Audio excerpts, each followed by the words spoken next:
26 வருட நம்பிக்கை, லட்சக்கணக்கான சந்தோஷ திருமணங்கள். கல்யாணம்னாலே தமிழ் மேட்ரிமோனி தான். எஸ், வீடு, ஸ்கூல்ஸ், ஹோட்டல்ஸ், ஸ்டோர் ரூம் இங்கெல்லாம் பார்ட்டிஷன் வால் கட்டணும்னாலும் இப்போ பில்டிங் போனஸோட first choice Renocon Rapid Wall Panels. மற்ற இயரை காட்டிலும் 2026 வாலட்டைல் ரொம்ப அதிகமாக இருக்கும். ஏன்னு கேட்டிங்கன்னா, இப்போ அடுத்து சூரியன் மேஷத்துக்கு வரும் பொழுது திரும்பவும் வந்து பார்த்திங்கன்னா ஒரு அரசியல் தலைவர், உச்ச தலைவர்கள் இறக்கிறது. குருவும் ராகு, ரெண்டாவது வந்து சனி. இப்போ ஷேர் மார்க்கெட்டுங்கும் போது கூட புதனையும் எடுத்துக்கணும். இந்த 4 கிரகங்களும் கெட்டு போயிருக்கும் பட்சத்தில் அவங்களால சக்ஸஸ் பண்ண முடியாது. உங்கள் ஜாதகத்தை பார்த்துட்டு ட்ரேட் பண்ணுங்கள், இல்லைன்னா உங்கள் ஹார்ட் அண்ட் மணி தான் வேஸ்ட் ஆகும் அப்படிங்கிறத. இந்த பங்கு சந்தையில் வந்து பணத்தை லாஸ் பண்ணவங்க, இல்லை என் ஃப்ரெண்டு ட்ரேடிங் பண்ணுறான்னு அவங்ககிட்ட பணம் கொடுத்தவங்க, இல்லை ஃப்ரெண்டு அக்கௌண்ட்டில் ட்ரேட் பண்ணி கொடுத்தவங்க எல்லாமே வடகிழக்கு தென்கிழக்கு அதிகமாக பாதிச்சிருக்கு. அதில் நான் கலந்துக்கணும்னு ஆசைப்பட்றேன், நான் ஷேர் மார்க்கெட்டில் இன்வெஸ்ட் பண்ணணும்னு நினைக்கிறேன் அப்படிங்கிறவங்க உங்களை எப்படி சார் காண்டாக்ட் பண்ணுறது? தாராளமாக வாட்ஸ்அப்பில் தொடர்பு கொண்டு, ஆன்லைன்லேயே இருக்குது, எங்கே இருந்தாலும் நீங்கள் கற்றுக்கலாம். முகூர்த்தமுக்கு ஒரு சாஃப்ட்வேர் லான்ச் பண்ண போகிறதா சொல்லியிருந்தீங்க. என்ன விஷயங்கள், அதை வாங்கினா என்ன பெனிஃபிட்டபிள்ஸ் எல்லாம் இருக்குது? அவங்க date of birth, time of birth போட்டாலே அதுலேயே இன்றைக்கி வந்து கவனம் தேவை, மிக மிக கவனம் தேவைன்னு வரும். நாட் ஓன்லி ட்ரேடிங், எந்த பிஸ்னஸ் பண்ணாலும் அந்த அன்றைக்கி நம்மளுக்கு ஒரு ப்ராப்ளமாக இருக்கக்கூடிய நாட்கள் தான். ஆதன் ஆன்மீகம் நேயர்களுக்கு ஷாம்லாவின் அன்பு கலந்த வணக்கங்கள். நம்ம ஆதன் ஆன்மீகத்தில் ஆன்மீகம் சம்பந்தப்பட்ட பல கேள்விகளுக்குமே தினந்தோறும் ஒவ்வொரு வகைகளில் பதில்களை பார்த்துக்கிட்டு இருக்கோம். அந்த வகையில் இன்னைக்கு நம்மோடு ஃபினான்ஷியல் அஸ்ட்ராலஜர் அசோக் கந்தசாமி அவர்கள் இணைஞ்சிருக்கிறார். நிறைய விஷயங்களை கேட்டு தெரிஞ்சுக்க போகிறோம் ஃபினான்ஷியல் ரீதியாக. வணக்கம் சார். வணக்கம். எப்படி இருக்கீங்க? நல்லா இருக்கு. ஃபினான்ஷியல் அப்படிங்கும்போது கடந்த ஒரு 3-4 மாதங்களாக ஒரு பெரிய அதிருப்தி இருக்குது வார் அப்படிங்கிற ஒரு விஷயத்தால். என்ன எதிர்பார்க்கலாம் சார்? வார் அப்படிங்கிறது முடியுமா முடியாதா சார்? கண்டிப்பாக இது வாருங்கிறது இது ஆரம்பிக்கும் போதே நம்ம சொல்லியிருந்தோம். இன்கேஸ் வந்து அந்த ஆரம்பிக்கிற மந்த்லேருந்தே டவுன் தான் வருங்கிறத நம்ம தெளிவாக சொல்லியிருந்தோம். ஸோ அதுக்கு என்ன ரீசன், இப்போ ஆஸ்ட்ராலஜிக்கலாக இந்த வார் வர்றதுக்கு என்ன ரீசன் அப்படிங்கிறதையும் போட்டு நம்ம யூடியூப்லேயே போட்டிருந்தோம். ஸோ இது கண்டிப்பாக முடிஞ்சிடும். இதுக்கு மேலே வந்து பெருசாக கொண்டு போகிறதுக்கு அதிகபட்சம் வாய்ப்பே இல்லை. நம்ம வந்து இதுக்கப்புறம் இந்த பேனிக் சுச்சுவேஷன்லாம் முடிஞ்சு நார்மல் இதுதான் போகும். இதுக்கு மேலே ஏதாவது சின்ன சின்ன நெருடல்கள் வந்தாலும் அது பெருசாக மார்க்கெட்டை பாதிக்காது. ஸோ அப்படி பாதிக்கிறதுனாலும் திரும்பியும் மேலே போயிட்டு தான் லைட்டாக வருமே தவிர வாரோட சுச்சுவேஷனுங்கிறது மேக்ஸிமம் ஏப்ரல் எண்டு தாண்டிலாம் பெருசாக போகிறதுக்கான வாய்ப்புகள் இல்லை. அடுத்த 5 ஆண்டுகள் அப்படிங்கிறத தாண்டி அடுத்து இந்த மாதிரி தான் பங்கு சந்தைகள் இருக்க போகுது. ஏற்றம் இறக்கம் தாண்டி அதில் நிறைய பேர் இன்வெஸ்ட் பண்ணியிருப்பாங்க இல்லையா, அவங்க என்ன மாதிரியான சூழ்நிலை எதிர்பார்க்கலாம் சார்? இப்போது மேக்ஸிமம் வந்து பார்த்திங்கன்னா இந்த 2026 வந்து ஒரு டவுன், ஒரு அப்பு, இந்த மாதிரி பல்வேறு விதமானது கலந்தது தான். ஏன்னா இப்போ கிட்டத்தட்ட வந்து கம்பேரிங் டு அதர் மார்க்கெட் நம்ம மார்க்கெட் வந்து பர்ஃபார்மன்ஸ் கம்மி தான். ஸோ அதனால் வந்து என்னென்னா லாங் டேர்மாக போடுறவங்களாம் ஒரு பேனிக் ஆக வேண்டியதில்லை. கண்டிப்பாக அது மேலே தான் வரப்போகுது. இன்கேஸ் செகண்ட் ஆஃப் 26 ஒரு நல்ல ஒரு இதாக தான் இருக்க போகுது.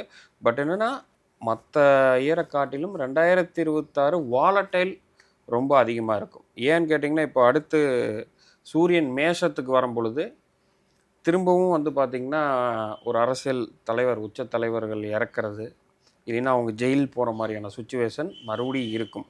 ஸோ அப்போ அந்த இடத்துல மறுபடியும் ஒரு வாலட்டைல், மறுபடியும் ஒரு டவுன் எல்லாமே வரும். பட் லாங் டைம் பண்ணுறவங்களுக்கு எந்த பாதிப்பும் கிடையாது. மந்த்லி பேசிஸ் பண்ணுறவங்க மட்டும் அந்தந்த காலகட்டங்களில் ஜாக்கிரதையாக பார்த்து பண்ணணும். பங்கு சந்தை அப்படிங்கிறதுல ஈடுபடணும்னு நிறைய பேருக்கு கனவாகவும் இருக்குது, ஆசையாகவும் இருக்குது. ஆனால் சில ஜாதகக்காரங்களுக்கு மட்டும்தான் அது சூட்டபிள் ஆகும், எல்லாருக்கும் சூட்டபிள் ஆகாது, எல்லாருக்கும் சூட்டபிள் ஆகாதுன்னு ஒரு விஷயம் இருக்குது சார். அது மித்தா இல்லை உண்மைதானா? இல்லை, உண்மைதான். அது எப்படி நம்ம எல்லோரும் ஹீரோ ஆகிட முடியுமா? எல்லோரும் சூப்பர் ஸ்டார் ஆகிட முடியுமா? ஏன் அவரை தாண்டி எவ்வளவோ எஃபோர்ட் போடுறவங்க ஆக முடியறதில்ல.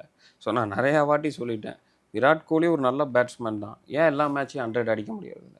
எல்லா மேட்ச்லையும் நல்லா பர்ஃபார்மன்ஸ் பண்ண முடியறது இல்லைன்னா அவங்களுக்கு எந்த ஆண்டு நல்லா இருக்குது, எந்த மாதம் நல்லா இருக்குது அப்படிங்கிறத பொறுத்து தான் நம்ம பண்ணணும். ஸோ அப்படி பார்க்கும் பொழுது குருவும் ராகு, ரெண்டாவது வந்து சனி, இது மெயினாக முக்கியமாக பார்க்கக்கூடியது. இப்போ ஷேர் மார்க்கெட்டுங்கும் போது கூட புதனையும் எடுத்துக்கணும். இந்த 4 கிரகங்களும் கெட்டு போயிருக்கும் பட்சத்தில் அவங்களால சக்ஸஸ் பண்ண முடியாது. இது 4ம் வந்து பார்த்திங்கன்னா நல்லா இருக்குது, அவங்க நடக்கிற திசாபுத்தி நல்லா இருக்கிறவங்க தான் டாப்பில் இருக்காங்க. ஸோ அவங்க என்ன கை வச்சது எல்லாமே அவ்வளோ சூப்பராக போகிறது, எந்த ஸ்டாக்ஸ் நல்லா போகுமோ அதில் தேர்ந்தெடுத்து தொடுறது, இன்ட்ராடே பண்ணுறதா பொசிஷனல் பண்ணுறதா இருந்தாலும் அதில் ரொம்ப சிறந்ததாக இருக்கக்கூடிய அமைப்பு இருக்கிறது. இதில் பாதிக்கு பாதி தான் இருக்குது அப்படிங்கும்போதெல்லாம் அவங்கள தேதி குறிச்சிட்டு தான் போகணும், அந்த முகூர்த்தம் குறிச்சிட்டு தான் ட்ரேட் பண்ணணும். இல்லைன்னா அவங்க ஏன்னா நிறையா ஆரோஸ்கோப் பார்த்துருக்கு, ஒரு 8 இயர்ஸ் நான் அந்த சோஷியல் மீடியாலே இருக்கேன். ட்ரேடிங் சம்மந்தமாக நான் ஜாதகம் பார்த்தது ரொம்ப அதிகம். அதில் நிறைய பேர்த்துக்கு வந்து பார்த்திங்கன்னா சனிக்கேது தொடர்புடையவங்க, 8ஆம் பாவத்திலேருந்து திசை நடக்கிறவங்க தான் ஷேர் மார்க்கெட்டுக்குள்ளே வருவாங்க. நல்ல டைம் இருக்கும்போது வரதில்லை. அதனால தான் 90% எபோவ் லாஸ் பண்ணுறாங்க இந்த ட்ரேடிங்கில் வந்து. ஸோ அதனால தான் நான் எப்பவுமே சொல்கிறது, உங்கள் ஜாதகத்தை பார்த்துட்டு ட்ரேட் பண்ணுங்கள், இல்லைன்னா உங்கள் ஹார்ட் அண்ட் மணி தான் வேஸ்ட் ஆகும் அப்படிங்கிறத. ஸோ இதில் வந்து நம்ம மோட்டிவேஷனாக எடுத்துகிட்டு மற்ற இது மாதிரி இதில் பண்ணும் பொழுது இழப்பு அதிகமாக இருக்கும். இப்போ பங்கு சந்தை அப்படிங்கிற பட்சத்துல நீங்க ஜாதகம் அப்படிங்கிறது கண்டிப்பா தேவை அப்படின்னு சொல்லியிருந்தீங்க. ஆனா இந்த 12 ராசிக்காரங்கள்ல இவங்களுக்கெல்லாம் கொஞ்சம் சூட்டபிள் ஆகும் அப்படின்னா எந்தெந்த ராசியை சொல்லலாம் சார்? ஸோ மெயினாக வந்து என்னென்னா ராசி அடிப்படையில் நான் சொல்கிறது இல்லை. ஏன்னா ராசிங்கிறது நீங்கள் எந்த ராசியாக வேணால் இருக்கலாம், 12 ராசிக்காரங்களும் பண்ணலாம். நான் அந்த சொன்னது அந்த சனி, குரு, ராகு, புதன் இந்த 4 கிரகத்தோடைய சேர்க்கை, அது நின்ற ஆதிபத்தியம், பாவம் எல்லாத்தையும் வச்சு தான் அவங்களால சொல்ல முடியும். ஸோ துலா ராசி பண்ணலாம், மேச ராசி பண்ணலாம்னு நம்ம இதில் ஃபிக்ஸ்டு ரூல் கிடையாது. அவங்கவுங்க ஜாதகத்தை பொறுத்து தான் நம்ம சொல்ல முடியும்.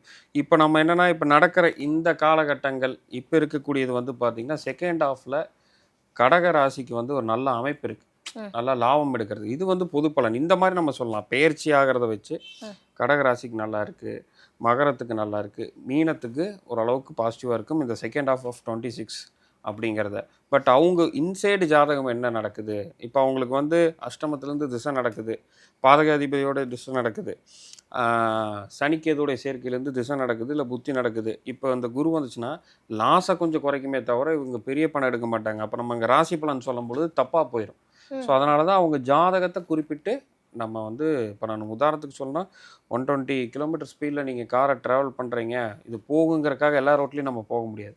எங்கே போகணும், எங்கே ஸ்லோவாக போகணும் இருக்குது இல்லைங்களா? அந்த மாதிரி தான் ஒரு ஜாதகத்தையும் எந்த இடத்துல இவங்க நல்லா சம்பாதிக்க முடியும், எந்த இடத்துல பண்ணக்கூடாது, எந்த இடத்துல ட்ரேடிங்கே பண்ணக்கூடாது, எந்த இடத்துல இன்வெஸ்ட்மெண்ட் பண்ணணும், எந்த செக்டார் இவங்களுக்கு செட் ஆகும் அப்படிங்கிறது அவங்களுக்கு தான் டிசைட் ஆகும். ஒரு சிலர் வந்து க்ரூட் ஆயிலில் சம்பாரிச்சிருப்பாங்க, நிஃப்டியில் விட்டுருப்பாங்க. ஒரு சிலர் ஸ்டாக்கில் பேங்கிங் செக்டாரில் சம்பாதிப்பாங்க, உங்களுக்கு சனி ஓரியன்டாக இருக்கிறது, இல்லை புதன் ஓரியன்டாக இருக்குது, ஐடி செக்டர் இந்த மாதிரிலாம் விட்டுருப்பாங்க. ஸோ உங்கள் ஜாதகத்தில் எது யோகமோ அதை ஆக்டிவேட் பண்ணி அதை பேஸ் பண்ணி நீங்கள் இன்வெஸ்ட்மெண்ட் பண்ணால் தான் ஜெயிக்க முடியும். ஏன்னா மற்ற பிஸ்னஸ் மாதிரி இது கிடையாது. ஸோ இது ஃபுல் அண்ட் ஃபுல் ராகு சம்மந்தப்பட்டது. ஸோ ஈஸியாக நம்மளை மாய ஆசை காட்டி ஈஸியாக நம்மளை ஏமாத்திடும். இந்த இதில் போட்டால் இவ்வளோ பணம் வரும்ன்ட்டு ஏமாந்துருவோம். அப்போ நம்மளுக்கு அந்த இடத்துல ஒரே விஷயம் ஆரோஸ்கோப்பில் நல்லா இருக்கான்னு செக் பண்ணிவிட்டு பண்ணுறது தான். ஷேர் மார்க்கெட் அப்படிங்கும்போது பெரிய ஸ்கேல் பார்க்க முடியுது, நிறைய இடத்துல கிராஷாகவும் ஆயிருக்கு. அடுத்த ஒரு 5 வருஷத்துக்கு இந்த ஷேர் மார்க்கெட் அப்படிங்கிறது எப்படி இருக்கும், என்ன விஷயங்களை எதிர்பார்க்கலாம்? கண்டிப்பாக நம்மளுக்கு ஜென்ரலாகவே ஷேர் மார்க்கெட்டுங்கிறது வளர்ச்சி பாதையை நோக்கி போகக்கூடியது தான். ஸோ இப்போ நீங்கள் கொரோனா காலகட்டத்தில் 9,000 இருந்த நிஃப்டி இன்றைக்கி வந்து 24,000 கிட்ட வந்திருக்கு. ஸோ 5 இயர்ஸ் அப்படிங்கிறது ஒரு குறுகிய காலமாக இருந்தாலும் ஒரு நல்ல வளர்ச்சி தான் இருக்கும். அதில் குறிப்பிட்டு சொல்லப்போனால் வந்து energy and power sector, EV sectors, ரெண்டாவது வந்து பேங்கிங் அண்ட் பார்மா, இது எல்லாமே ஒரு நல்ல பர்ஃபார்மன்ஸ் பண்ணக்கூடிய அமைப்பாக அடுத்த 5 வருடங்கள் நம்ம தாராளமாக பார்க்கலாம். லாங் டேர்ம் இன்னும் பயப்படாமல் நம்ம வந்து என்னென்னா நம்மளுக்கு என்ன செட் ஆகுமோ அதை லாங் டேர்ம் பயணிக்கிறவங்களுக்கு ஒரு நல்ல ஒரு லாபமாக தான் இருக்கும். நீங்கள் சொல்லியிருந்தீங்க ஏப்ரல் எண்டுக்குள்ளே இந்த போர் அப்படிங்கிறது முடிவுக்கு வந்துடும் அப்படின்னு. போர் ஆரம்பிச்சதுலேருந்து நடுவில் அந்த கச்சா எண்ணெய் ப்ராப்ளம் வரும்போதெல்லாம் கோல்டுடைய ப்ரைஸ் கொஞ்சம் குறைஞ்சிச்சு, இப்போ மறுபடியும் ஏற ஆரம்பிச்சிருச்சு. ஆல்மோஸ்ட் 14,000 நியர் ஆயிடுச்சு.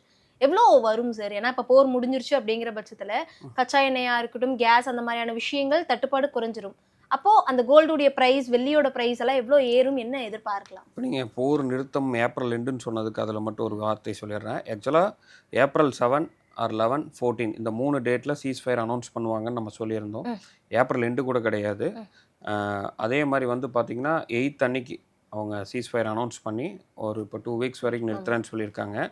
இப்போ என்ன சொல்லியிருந்தோம்னா இந்த 10, 11 அதாவது 9, 10, 11 மறுபடியும் ஒரு அட்டாக் நடக்கலாம், ஒரு உச்ச தலைவர் வந்து இறக்கறதுக்கான வாய்ப்பு இருக்குதுன்னு சொல்லியிருந்தேன். இதெல்லாம் வெளியிலே சொல்லியிருக்கேன், நீங்கள் பார்த்தீங்கனாலே தெரியும்.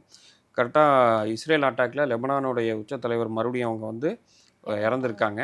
ஸோ அதனால் இது வந்து என்ன ஆகுனா ஏப்ரலில் இப்போ மறுபடியும் வந்து ஒரு 15ஆம் தேதிக்கு மேலே 14ஆம் தேதிக்கு மேலே ஒரு நல்லா இருக்கும். மறுபடியும் இந்த மந்த் ஒரு 21 to 28 வந்து ஒரு பயங்கரமான ஒரு சரிவுகளை நம்ம வந்து பார்க்க போகிறோம்.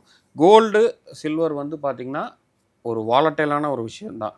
ஏன்னா இப்போ மறுபடியும் ஒரு சரிவை நோக்கும். ஓகேங்களா, மறுபடியும் ஒரு டவுன் வந்துட்டு தான் மேலே போகும். ரொம்ப ஒரு வாலட்டைலாக இருக்கும். இப்போ நம்ம வந்து கோல்டு ப்ரைஸ் மேலே தான் போகுதுன்னு சொல்கிறதுக்கும் கீழே வந்து போகிறதுக்கும் வித்தியாசம் இருக்குது. இப்போ 1,30,000 போயிட்டு திரும்பியும் வந்து பார்த்திங்கன்னா 1,03,000 4,000 சம்திங் வந்துட்டு இப்போ மறுபடியும் அங்கே போகும். இப்போ மறுபடியும் கீழே வரும். ஸோ இந்த மாதிரியான சுச்சுவேஷன் தான் நம்ம அடுத்து ஒரு 6-8 மாதங்கள் பார்க்குறதுக்கான வாய்ப்புகள் இருக்குது. பட் கோல்டு இன்வெஸ்ட் பண்ணுறது பண்ணலாம் தாராளமாக. அதனால் எந்த ஒரு தப்பு கிடையாது.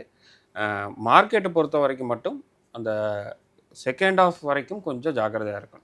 நீங்க சொன்ன மாதிரி கோல்டு மட்டும் இல்லாம வெள்ளிக்கும் அந்த பெரிய விஷயங்கள் நடந்திருந்தது. ஆமாம், ஒரே நாள்ல 20,000 30,000 ஒரு நாள்ல 80,000 குறைஞ்சிருந்தது ஒரு கிலோக்கு.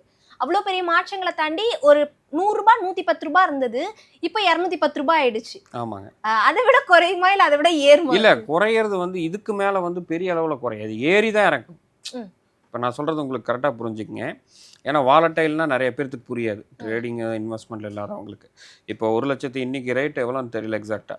இன்றைக்கி 1,10,000 இருக்குன்னா அது 1,20,000 போயிட்டு மறுபடியும் ஒரு 10,000 குறையும். இங்கேருந்து குறையணும்னா அதிகபட்சம் 5,000 10,000 தான். அதுக்கு மேலே ரொம்ப குறையிறதுக்கான இது இல்லை. அப்போ என்னென்னா கிராஃப் இப்படி தான் போட்டுக்கணும் கோல்டுக்கு. அப் அண்ட் டவுன் இந்த இசிஜி மாதிரி தான். அப்படி தான் வந்து கோல்டோடைய மார்க்கெட் இருக்கும். கண்டினியூஸ் அப்புன்னு சொல்ல முடியாது, கண்டினியூஸ் டவுனுன்னு சொல்ல முடியாது. கொஞ்சம் ஏறி இறங்கும். இப்போ அடுத்து பார்த்தீங்கன்னா அடுத்து ஒரு 10-15 நாளில் இறங்கி அதுக்கப்புறம் தான் ஏறும். இதுதான் நம்ம இருக்கிறது இந்த கோல்டோடைய ப்ரெடிக்ஷன். 2026 ஸ்டார்டிங்கில் ஃபினான்ஷியல் வைஸ் பார்க்கும்போது எல்லாரும் சொன்ன விஷயம் வந்து இந்த 2026 வந்து 25,000 to 30,000 per கிராம் ஆகும் அப்படிங்கிறது. ஆனால் அடுத்தடுத்து ஒரு சரிவு வர்றதுனால இப்போ எல்லாரும் என்ன யோசிக்கிறாங்க, இன்னும் கொஞ்சம் நாள் கழிச்சு வாங்கலாமோ, ஃபினான்ஷியலாக நமக்கு இன்னும் கொஞ்சம் ஸ்டேபிலிட்டியும் அந்த இடத்துல ஸ்ட்ராங்கும் வருமோ அப்படிங்கிற ஒரு விஷயம். இப்போ நிறைய பேர் வந்து கேட்டிருப்பாங்க 70,000 வருமா 80,000 வருமா, இப்போனா இறங்கிட்டே இருக்குது அப்படிங்கிற மாதிரி. அதுதான் எல்லாத்தோட எக்ஸ்பெக்டேஷன். ரொம்ப இறங்குமான்னு கேட்குறாங்க. என்னை பொறுத்த வரைக்கும் இப்போ இருக்கிறதே ஒரு குட் ப்ரைஸ் தான். இதுக்கு மேலே வந்து என்னென்னா இந்த மந்த் எண்டுக்குள்ளே ஒரு சரிவுகளை எதிர்பார்க்கலாம். அதுக்கப்புறம் மறுபடியும் ஒரு ஏற்றமாய் இறங்கி தான் நீங்கள் பார்த்த ப்ரைஸ்லேருந்து கொஞ்சம் முன்ன பின்ன தான் இருக்குமே தவிர பெரிய அளவில் இறங்கி கீழே போகிறதுக்கான வாய்ப்புகள் இல்லை. ஸோ கோல்டை பொறுத்தவரைக்கும் பயப்படாமல் இன்வெஸ்ட்மெண்ட் பண்ணுங்கள். ஷேர் மார்க்கெட் அப்படிங்கிற பட்சத்தில் நீங்கள் சொல்லியிருந்தீங்க ஆரோஸ்கோப் அப்படிங்கிறது ரொம்ப இம்பார்ட்டன்ட் அப்படிங்கிறது. அதையும் தாண்டி வாஸ்து அப்படிங்கிற விஷயம் எப்படி ப்ளே பண்ணும் சார்? இல்லை, வாஸ்து ரொம்ப இம்பார்ட்டன்ட்ங்க. இந்த பங்கு சந்தையில் வந்து பணத்தை லாஸ் பண்ணவங்க, இல்லை என் ஃப்ரெண்டு ட்ரேடிங் பண்ணுறான்னு அவங்ககிட்ட பணம் கொடுத்தவங்க, இல்லை ஃப்ரெண்டு அக்கௌண்ட்டில் ட்ரேட் பண்ணி கொடுத்தவங்க எல்லாமே வடகிழக்கு தென்கிழக்கு அதிகமாக பாதிச்சிருக்கு. புரியுதுங்களா? இது போக வந்து பார்த்திங்கன்னா தென்மேற்கில் அவங்களுக்கு வந்து அதிக இடம் இருக்கிறது. கம்பேரிங் டு நம்ம வடகிழக்கை விட தென்மேற்கில் அதிக இடம் இருக்கிறவங்க இந்த பங்குச்சந்தையினால் நடு தெருவுக்கே வந்து விட்ட சுச்சுவேஷன் இருக்குது. நான் ஜாதகமே வரல, வாஸ்து வச்சே சொல்லிடலாம் இந்த இடத்துல உங்களுக்கு பெரிய இழப்பு இருக்குது. வடகிழக்கில் ஸ்டோர் ரூம் வைக்கிறவங்க, ரெண்டாவது பூஜை ரூம் வச்சுருக்கவங்க, ஸ்டேர் கேஸ் கொண்டு வரவங்க, ஸ்டேர் கேஸ் வச்சுருக்கவங்கள பத்தாவது கூட ஹெல்த் இஷ்யூஸும் கொடுத்துரும். பிரெயினில் பாதிப்பு, தலையில் பாதிப்பு அப்படின்னு. ஸோ அப்போ என்னென்னா இவங்கள மாதிரி இருக்கிறவங்களுக்கு யாருக்காவது சுச்சுவேஷனில் நீங்கள் முதல்ல அப்படி இருக்கவே கூடாது, மாற்றிடணும். ட்ரேடிங்குள்ளேன்னு வந்தாங்கன்னா அந்த பணம் கண்டிப்பாக 100 இல்லை 500% லாஸ் தான் எழுதி கொடுத்துடலாம். வாஸ்து ரொம்ப இம்பார்ட்டண்ட்டாக ப்ளே பண்ணும். ஏன்னா அங்கே வடகிழக்கு சரியில்லைன்னா நம்மளால் தெளிவாக முடிவெடுக்க முடியாது பிரெயினில். அப்போ நம்ம எடுக்கிற முடிவுகள் எல்லாமே அறிவு கரெக்டாக வேலை செய்யாமல் தப்பான முடிவு எடுத்து ஈஸியாக மணி வந்து வைப் அவுட் ஆயிரும். அதனால் வாஸ்து ரொம்ப இம்பார்ட்டன்ட். நீங்கள் ஒரு ட்ரேட் பண்ணுறீங்க, இல்லை ஒரு பெரிய அளவில் போட்டு பணம் பண்ணுறீங்க, ரிட்டையர் ஆன நிறைய பேர் ரிட்டையர் ஆனவங்களாம் கால் பண்ணி சொல்லியிருக்காங்க, ரிட்டையர் ஆன பணம் வந்துச்சு, ஃப்ரெண்டு சொன்னான்னு பண்ணேன், இப்போ போய் அது போக ஒரு 30 லட்சம் கோல்டு வச்சு பண்ணிடுச்சு, எப்படி இது மீண்டு வந்தாலே எனக்கு போதும் அப்படின்லாம் கேட்டிருப்பாங்க. ஸோ அவங்களுக்கு மேக்ஸிமம் நான் வந்து பார்த்திங்கன்னா அவங்க வாஸ்து ஜாதகம் எல்லாம் பார்த்தா கிட்டத்தட்ட கரெக்டாக அந்த வடகிழக்கு பாதிப்பு, தென்மேற்கு பாதிப்பு, தென்கிழக்கு பாதிப்பு இது எல்லாமே அந்த இடத்துல இருக்கும்.